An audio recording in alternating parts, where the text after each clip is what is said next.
wear that outfit today because I did think about it this morning. I feel quite dull now. So good morning or afternoon. Good morning, everyone.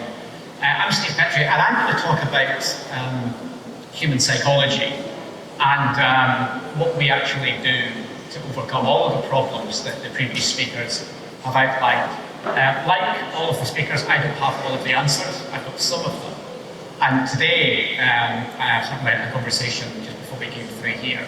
And one of the things I've noticed in the space of net zero decarbonisation, and I joined LinkedIn about 4 years ago, and I've noticed LinkedIn, when it comes to decarbonisation, when it comes to net zero, it's becoming a bit like Twitter. People are polarised. Heat pumps won't work, hydrogen won't work. There's some very strong opinions, and I see more and more polarisation. So what I want to talk about today is how can we actually move from a position of polarisation more to a situation of harmonisation.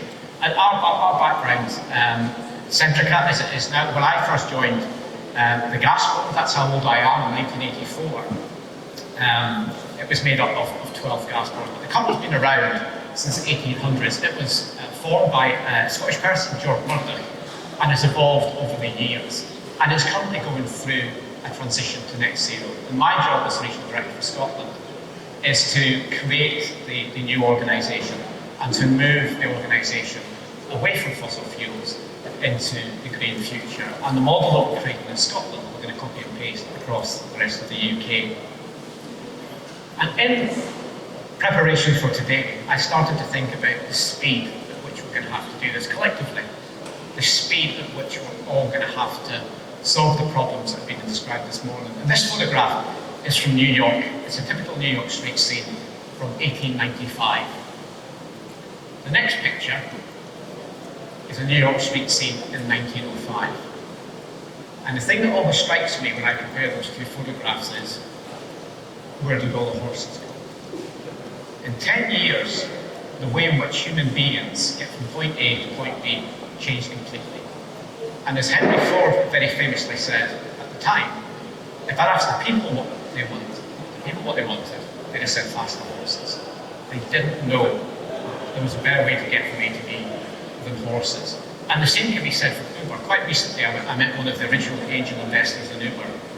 She put most of the money up to get the company started, and she's a gazillionaire now.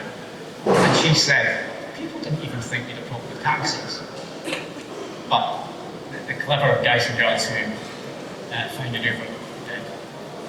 Believe it or not, that young man in that picture is me, and that was taken on the 13th of August 1984 when I was about your age. And the very first day I was in the Colton Road Training Centre in Edinburgh, the chairperson of Scottish Gas came to speak to us, and there were 30 apprentices in the room. I'd never seen a chairman before. So this guy came in with a pinstripe suit, a waistcoat, and the shiniest shoes I'd ever seen in my life. And he stood in front of us, and we were kind of amazed that people like that existed. And he took a tin of Kiwi shoe polish out of his pocket. You probably don't polish your shoes because everybody wears trainers now, but in the good old days, people used to polish their shoes. And he said, every morning I polish my shoes with Kiwi shoe polish, and every morning I get Kiwi shoe polish under my fingernails. And it really annoys me, and it annoys my wife, and it annoys the driver, because the driver has to wait. And I said, oh my God, this guy's not a driver. You know, this is a different world I'm living in now. And he said, he put it in his pocket, and he took out from the other breast pocket a different tin of Kiwi shoe polish. And for those of you old enough to remember, they redesigned the tin. It used to have a butterfly clip on the side, and they redesigned it so you squeeze the tin, and it just opened. Amazing. And he said to us, and that's innovation.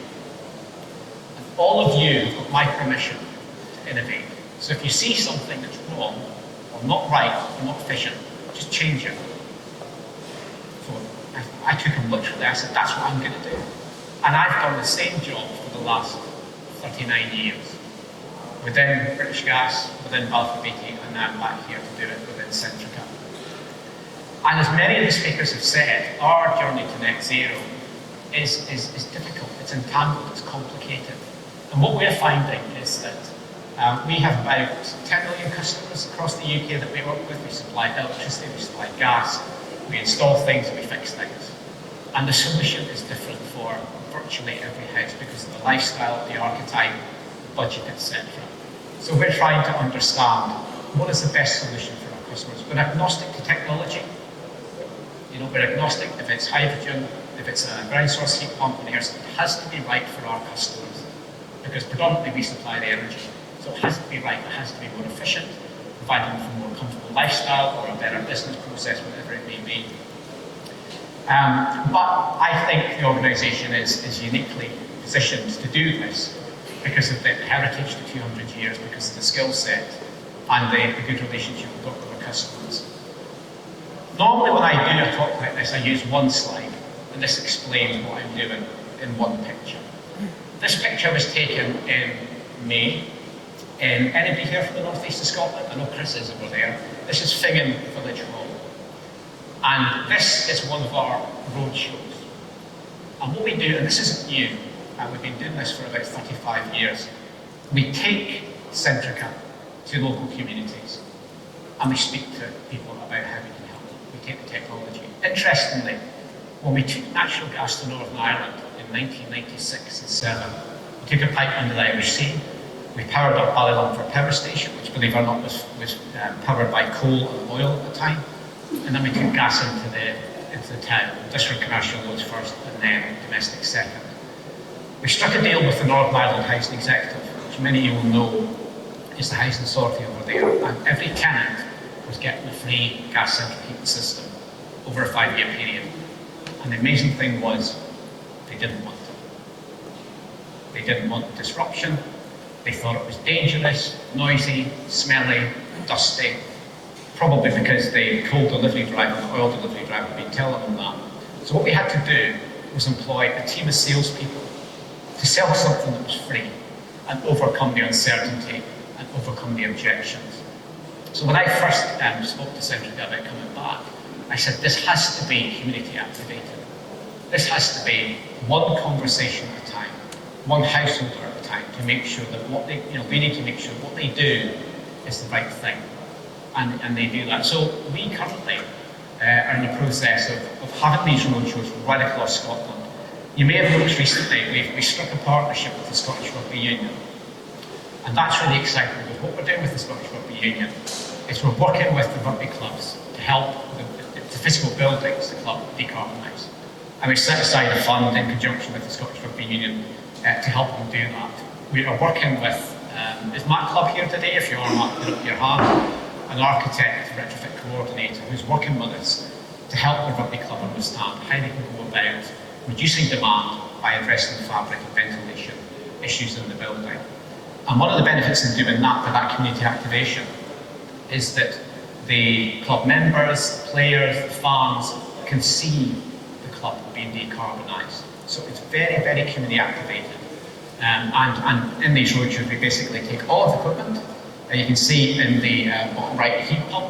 The interesting thing is when we speak to customers, as far as most members of the public are concerned, a heat pump might as well be a spaceship. And it was the same when we took gas to Belfast. They had no concept of what a gas boiler was, or a gas tumble dryer, etc.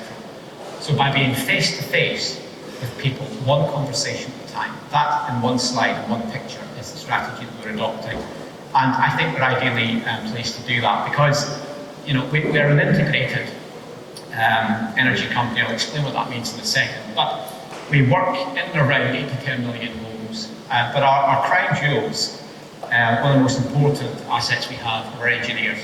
We've got 6,500 engineers across the UK, and we're now actively working to retrain, not upskill, because heat pumps, ground source air sources are no more complicated than gas boilers.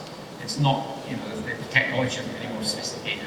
To train those engineers to help install and maintain and give our customers the right advice. From top to bottom, at this point in time, Centrica, in terms of energy, we make it, we store it, we move it, we sell it, and we mend it. So all of the new net zero products that we're bringing in, and we're agnostic to what they are, and we're working with our customers and with industry to make sure that we choose the right products. And we had a discussion this morning about hydrogen, which is one of those polarised views that people have. There will be a place for hydrogen. There will be a place for solar, there will be a place for wind, there we replace for nuclear. What we need to collectively work out is how do all these things fit together, because it's complicated. Yesterday morning I was with Gillian Martin, the Minister for Energy, and we were talking about wind and renewable technology. And I'm a bit of a geek, and I'd thoroughly recommend the National Grid Generation website, where you can go onto that website and see how our electricity is being generated. And yesterday, 16% of the electricity generated in the UK came from wind. 51% came from gas, 20% came from nuclear, and the rest is other things like biomass and coal. Today, because I checked it before I came up, 50% is being generated by wind, because it's windy, and about 18% from nuclear, and about 16% from gas. So that's very volatile. And the issue we discussed yesterday is how do we balance that? You know, and that's why we need collaboration. That's why we need to work together. In terms of our offering to the customers, we get a huge amount of customer feedback, and I think that's because we've got the trust. We've got a long-term relationship with our customers and are giving us feedback. Interestingly, in line with the government's sort of policy and strategy, we have seen our heat pump installations and sales increase, not exponentially, but steadily, since we started the business about a year ago. So it's starting to stick, and customers are becoming more aware of the options and what they can do. One of the immediate things we're helping people to do is reduce demand by giving much better control and helping our customers through technology optimise when and how they use energy and how much they pay for it. And we can help our customers through our digital technology charge their car at the optimum time, at the lowest cost when they actually need it, reduce the heat pump if it's overheating the house, and so on and so forth. So technology is a great enabler as well.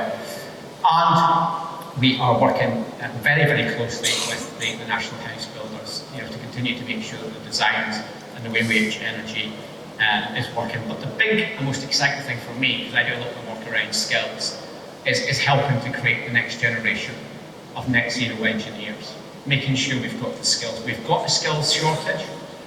One of the skills shortages I think we need to be very aware of, given that we're all promoting fabric first. And I mentioned this to Mary McCallan the week, and I mentioned it to Gillian yesterday. Fabric first is joinery-led, and we don't have enough joiners today. So one of the skills we'll need for net zero is joiners. The other thing we do is, as well as the SRU partnership, we're now working with Team GB, and as part of that, we'll be in schools across the UK and working with primary and secondary schools. And in fact, the community team, 3 of them are here today, Kareem, Jodie and John. This month in Scotland, we've been face to face with just over 1,000 pupils, helping them understand the future, helping them understand net zero. We have to start young. And the final thing I will leave you with is, because people often ask me, well, how are we going to do that? And it's interesting, I haven't seen any of the slides before today, but this is what I do. You know, I embrace change, and I think we all need to embrace it. I always try and be positive. I always try and be kind, and a couple of the speakers said that. This is difficult. You know, we need to work together and be nice. We need to play nice and get on with it together. But at the same time, we need pace over perfection. We need to make decisions based on the best available evidence and be action-orientated. But it's all about people.